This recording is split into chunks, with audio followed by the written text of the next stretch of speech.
to homosexuals, to people of all convictions in a truly ecumenical way, to try to restore the great tradition of liberal Christianity.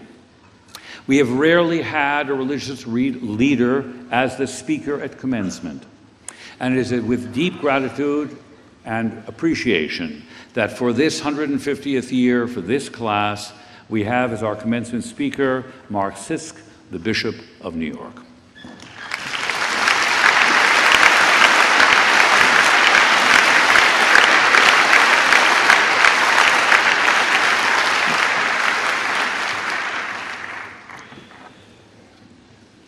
Mr. President, fellow trustees, members of the faculty and administration, parents, friends, and family, for the graduating students, for those that are receiving honorary degrees, as my previous speakers have said, congratulations.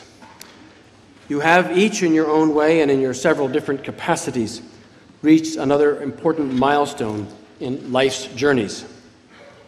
This is no less so for Bard College itself, which, as we know so well, is celebrating its 150th year.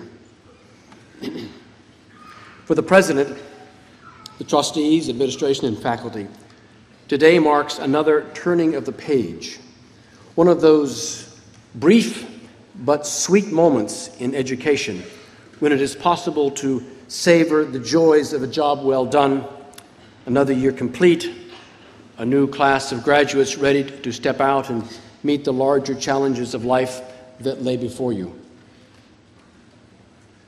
For friends and family, this is a day to rejoice, to celebrate with those who are about to cross one of life's most important thresholds.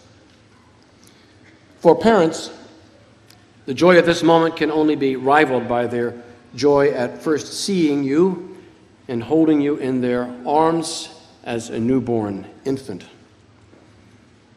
These two joys will perhaps be nearly rivaled by their joy as they make the last college tuition payment.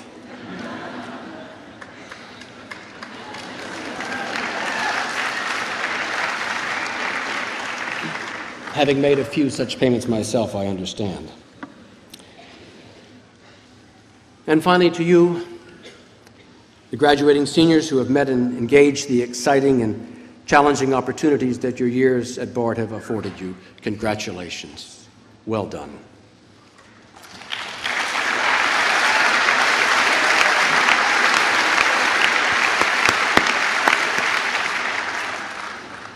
As the Bishop of New York, I take the greatest of pleasures at being given this opportunity to speak today. In a sense, I feel toward Bard College itself, rather as I imagine your parents feel about you. I, or rather more precisely, as the President has told us, my predecessor in office, Bishop Horatio Potter, worked fervently for the establishment of this institution and dreamed great things for it, and great things have been achieved. The original goal of Bard, as you will recall, then called St. Stephen's College, was to provide excellence in education for the leaders of the Church. Those first students were, in large measure, being prepared to attend the General Theological Seminary in New York City, which by serendipitous coincidence I attended myself and now serve as its chairman of Board of the Trustees. In the mid-19th century, the expectation was that clergy would not only be pastors to their congregations, but they would be civic leaders as well. And they were. In addition to tending to their flocks, they founded hospitals, orphanages, homes for the homeless, education for the indigent, and food for the hungry. More importantly still, they encouraged the members of their congregations to take up the challenges of serving the poor and promoting the common good.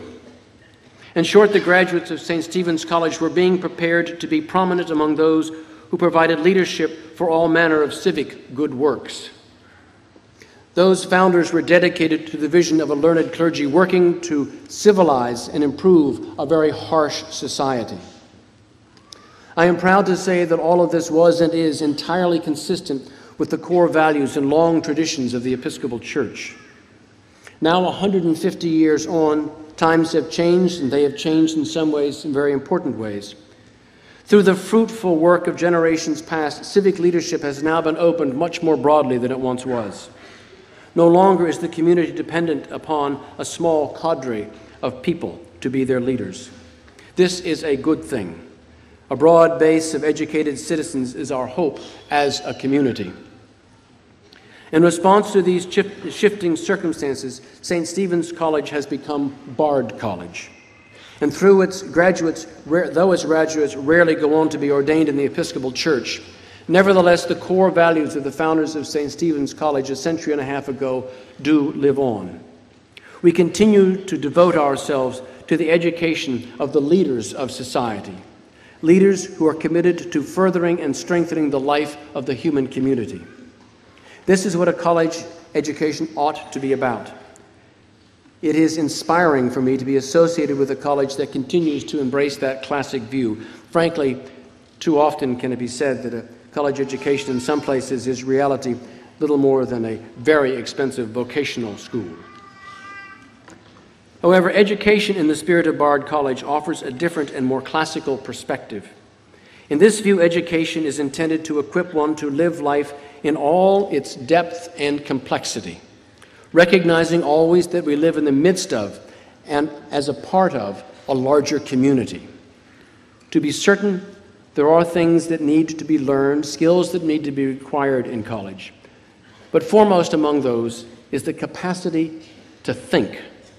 That is the goal and the spirit of the education that is offered here.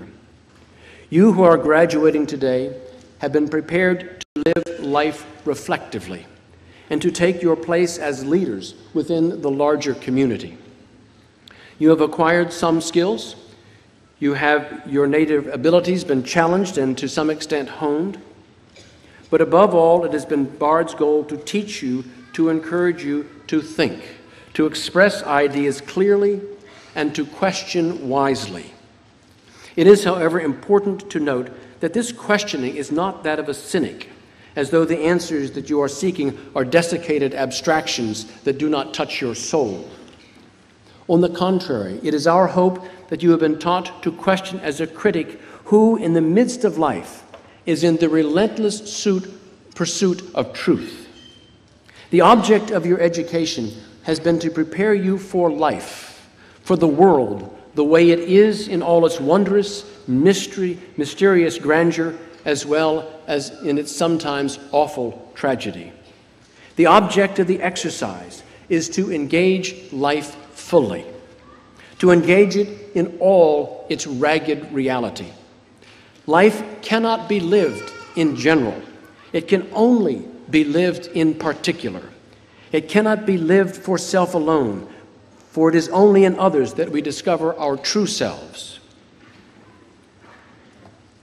I would go on to say that each and every one of you is called to do precisely this. Each of you has the vocation to face the world as it is, and then to commit yourself with all the considerable gifts and advantages that are yours, to work to make it the place that it ought to be. A place where justice is available to all, where the weak need not be lost in their weakness, nor the poor defeated in their poverty.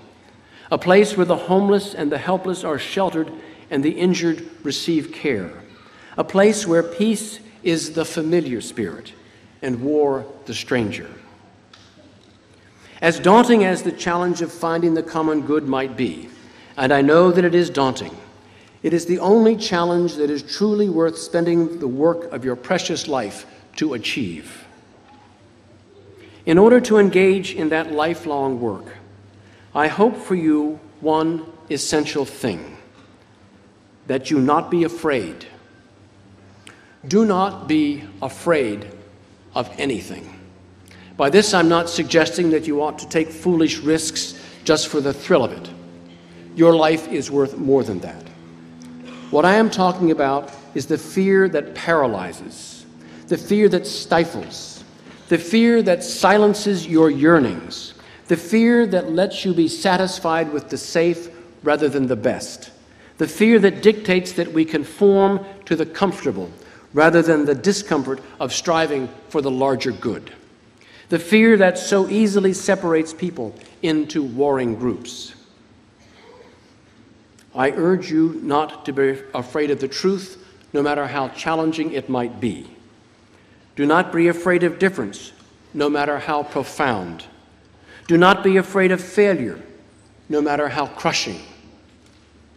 Do not be afraid of success, no matter how disorienting it might be. Remember always that you are part of the created order, a member of the larger community that both needs and deserves your participation and your leadership. And as you leave this beloved familiar place, a place you have come to know and to cherish, remember that life, precious life, is fleeting. Don't miss it.